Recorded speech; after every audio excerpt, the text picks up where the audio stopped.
محترم حضرات، السلام علیکم ورحمۃ اللہ وبرکاتہ۔ حضرات، آج ہم آپ کے لیے قواعد تجوید میں سے کچھ اہم قاعدے پیش کر رہے ہیں۔ حضرات،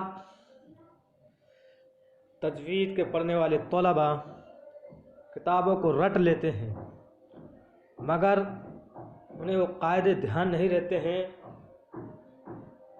اور سمجھ نہیں آتا ہے کہ قاعدوں کو کیسے دھیان میں رکھا جائے، کیسے انہیں سمجھا جائے کہ پھر جو ہے اس کے بعد میں ہم ان قاعدوں کو نہیں بھولیں۔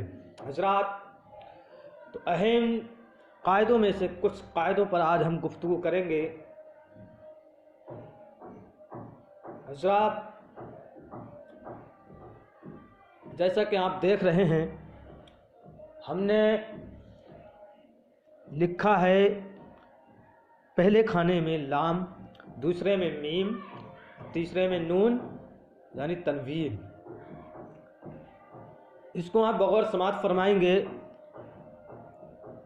اور ویڈیو اچھی لگے تو لائک کریں، شیئر کریں، اور کوئی سوال ہو تو ضرور کمنٹ باکس میں کریں۔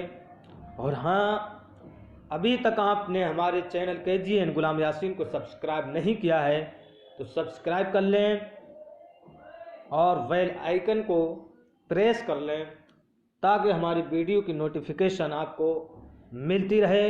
انشاءاللہ ہم آپ کے لیے ایسے ہی ویڈیو لے کے آتے رہیں گے۔ تو آئیے ویڈیو شروع کرتے ہیں۔ جیسا کہ آپ دیکھ رہے ہیں کہ ہم نے 3 کھانے بنائے ہیں۔ اس میں پہلے کھانے میں ہم نے لکھا ہے لام، دوسرے میں میم، تیسرے میں نون۔ تو لام کے جو ہے قاعدے ہم بیان کریں گے کہ لام کے 2 قاعدے ہوتے ہیں، میم کے 3 قاعدے ہوتے ہیں اور نون کے 4 قاعدے ہوتے ہیں، جیسا کہ آپ دیکھ بھی سکتے ہیں۔ لام کے 2 قاعدے، اور ہم نے اس میں لکھا ہے، کیا لکھا ہے؟ فائدہ، کہ لام تعریف کے 2 قاعدے ہیں۔ لام تعریف کے 2 قاعدے ہیں، یہ لکھا ہوا ہے۔ قاعدہ نمبر 1، لام تعریف کے بعد حروف قمری میں سے کوئی حرف ہوگا تو اظہار ہوگا۔ مثال والقمری، والجاری وغیرہ۔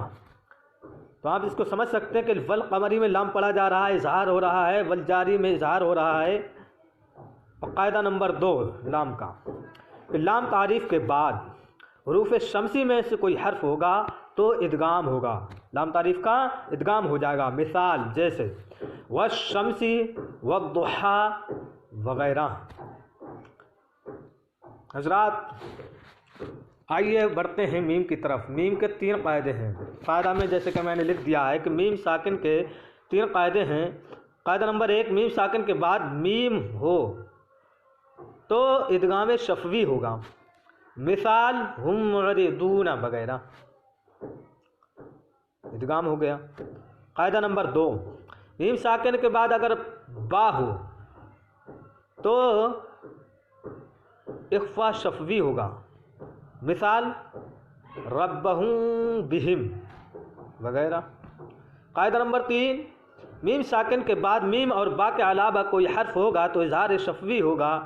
مثال ہم معرضون وہم فیہا اور لہم اجر وغیرہ۔